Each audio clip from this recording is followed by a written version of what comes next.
Hello, Sam from Tool Hut. It came to my attention that there's a challenge out there to do your introductory or your bio on your YouTube channel.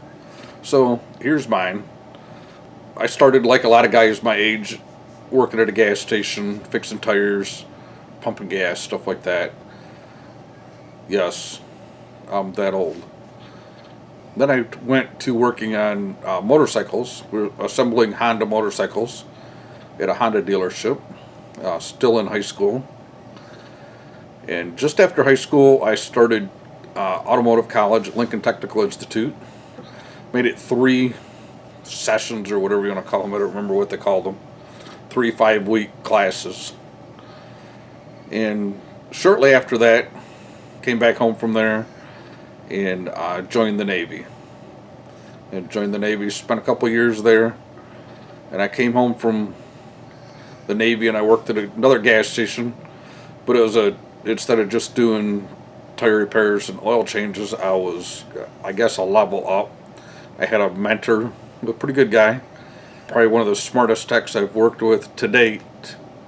Worked at a Shell gas station with him. His name was Dick. He taught me a lot. He taught me a lot about when you diagnose something, what to expect. When you order a part, what to expect. When you give a customer a quote, what their expectations are, how they should be treated, etc., etc. I just learned a lot about just the whole industry from him. And I went from there, I went to working at a shop that was open 7 days a week, 365 days a year.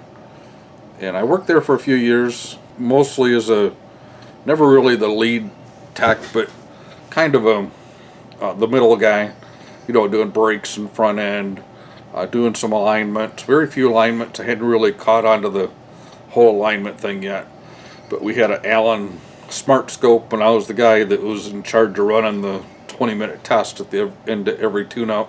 So I got to do quite a few of those. Didn't really understand what was going on with the machine, but you followed the directions, did what you were told. And then I went from there to working at Sears as a technician, brake and front end guy. Just shortly after I started working there, they stopped doing tune-ups. They were doing no tune-ups, so it was all brakes and front end, shocks, exhaust, tires, obviously oil changes, stuff like that. So I worked there several years. I was one of the guys that got promoted from part-time to full-time, but I just didn't see the future there. And now, obviously the condition Sears is in now says that I made the right decision to move on when I did. Of course, that was several years ago. So then I went to work a variety of GM dealerships from there. I was one of those guys that had attitude that's why toolboxes had wheels on them, so they could be moved. I had a truck just for moving my toolbox. And while I was at Sears, I met a guy that would rather race than eat. So spent some time at the drag strip with him, working on cars after work, before work, all weekend, changing engines on a Saturday to go racing on Sunday, change the engine back to the vehicle it came from Sunday night so that you could drive it to work, stuff like that. So I spent several years hanging around doing that kind of stuff in the summer, plowing snow in the winter at night.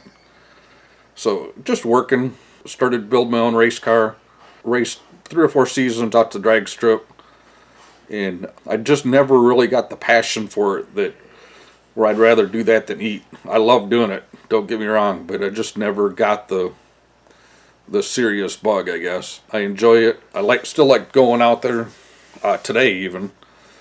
Just not that serious about it. Go out and have a good time. Went from Sears, or from the dealerships, to opening my own repair shop. I spent 6 years with my own repair shop, and from there I knew that I wanted to do something different. Not necessarily out of the automotive industry, but something different within the automotive industry. Cars is what I knew. When I closed up the shop, one of my customers recruited me to go sell life and health insurance. And I did that for a couple of years. It just wasn't my thing. I could see the potential where you could make a lot of money doing it, but I just didn't have the the desire for it, I guess the drive for it, as I did with the automotive stuff. And so I went back to working on cars from selling life and health insurance.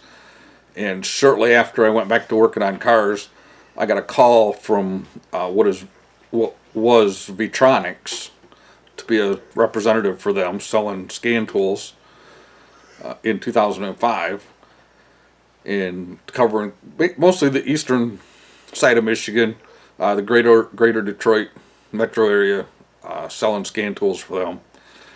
Did that for a few years, and then I got a promotion from there from being a rep to being a district manager, having some independent reps I was in charge of. They restructured, I got let go. A few months later, I got called back as a regional manager, where I was covering the northeastern part of the United States, and had several reps working for me. And again, they restructured when they bought OTC. And so when they did that, I started my own business. I started my own business as a tool hut, and we sell scan tools, drivability equipment, and did that for a couple of years, calling on a lot of customers I had, and I was seeing more and more of a need for programming on site and diagnostics type work. And so we kind of dabbled in it. My son needed a job, so we kind of dabbled into getting him going, getting him started, getting him learning the basics. And I think that was about 4 years ago. Now, about 80% of our business today is diagnostics and programming on site, and about 20% of it is equipment sales. We still sell a few things. Obviously, we don't go out of our way to sell them because we're so busy with the diagnostics and programming side of the business. I started my YouTube channel a couple years ago as a way to help my customers. I was really unaware of what was out there as far as YouTube. I did not start a YouTube channel to get rich. I started it to help my customers, so when they call me looking for stuff, they had a resource for doing stuff, like updating scan tools and stuff like that. And if you look at my channel, you'll see that that's where I kind of started my channel, was how to do updates on scan tools, a couple different scan tools. And then I started to see what the whole YouTube channel was. And one thing I missed out there is after I got let go from Bosch the second time, I was teaching at a local college here. I was an instructor a couple nights a week there. And so it got me into doing some teaching stuff. I love doing the teaching part of it, but there's just not enough. There's not enough schools around here that do a decent job. It's one of those things, you spend a lot of time learning how you want to do things and then trying to teach somebody else how to do it, and then try to get them to learn it within the curriculum that the school has laid out, or the expectations the school has laid out. You tend to clash. I'd love to take on another job teaching, but I'm so busy with the diagnostics and programming stuff, I don't know that I ever would. I have looked at a couple other opportunities. We are currently at a place in our business where I think it's time to probably add another person. Might do it this year, but we might drag our feet till next year right now. So that's kind of where we're at. I'm married, got married in '94. She came with 2 boys, and we had another one together. We live in the same house we've lived in for be 20 years this year. So we're kind of stuck in our ways, I guess. Stuck in our ways, getting old and seeing how things go. We've got 2 grandkids now. You might see a couple of the grandkids in some of my videos. Not a big part of them. Trying to keep them kind of away from the internet stuff at this point. They're just 2 and 4. I'm sure that'll happen. I'm sure it'll come around. All right. So also, I'd like to give you a little bit of input into where I see the industry today. We're at a challenging time with our industry today. The whole automotive industry it's in a transition phase. It's one of those things you always wonder, are we going to survive this transition? I think that the technicians that are serious about what they do, that go to training and want to be the best, at what they do. I think there's a huge opportunity for them to make a lot of money and kind of call some shots here in the very near future. Technicians that all they want to do is hammer out brakes and front end type work and make a lot of money and go home at the end of the day with no training. I think your days are numbered. Yes, obviously there's going to be brakes in front end that needs to be done, but everything is electronic today. Everything. The guy that says he doesn't understand electronics working on cars today, you might as well go look for something else or decide that you're going to be good at this in this industry, or goes to another industry. Electronics are taking over the cars. The cars are going to drive themselves. There's no doubt in my mind that I'm going to see self-driving cars in my lifetime. I don't like it, but I got no doubt in my mind that I'm going to see them. Unless something happens in the very near future that unexpected. Anyway, so I think the industry needs to step back and rethink how it's recruiting people. We're not recruiting any young guys or girls, for that matter. We are a few, but they're few and far between. My son, I recruited him to come to work for me. He would make a great technician somewhere, but I don't think anybody's willing to pay him to do his job. And he's also become, pretty valuable to my business because of, he's learning how things go. And he's the kids today that are into cars are into a different part of cars than we were when I was kids.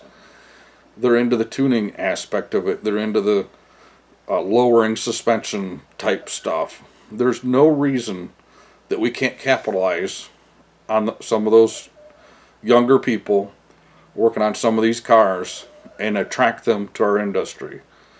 But I think the industry needs to change how it handles them when it recruits them. Telling them they need to buy, a few $100,000 worth of tools to make $50,000, $60,000, $70,000 a year is ludicrous.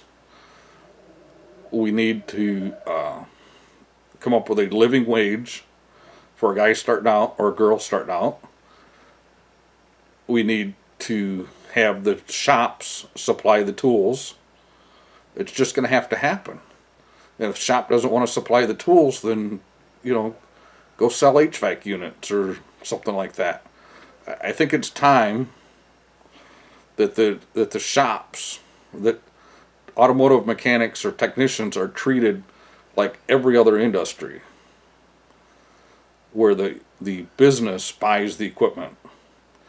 I think it's going to drive the price of auto repair up. I'm all right with that. The do-it-yourselfer days are almost over anyway, so what's the big problem if we drive the price of auto repair up? Everybody can make some money. The shops will be better to work for. The technicians will be better because they're not all stressed out about, working 50, 60 hours a week to pay a tool bill, which is also ridiculous in my opinion.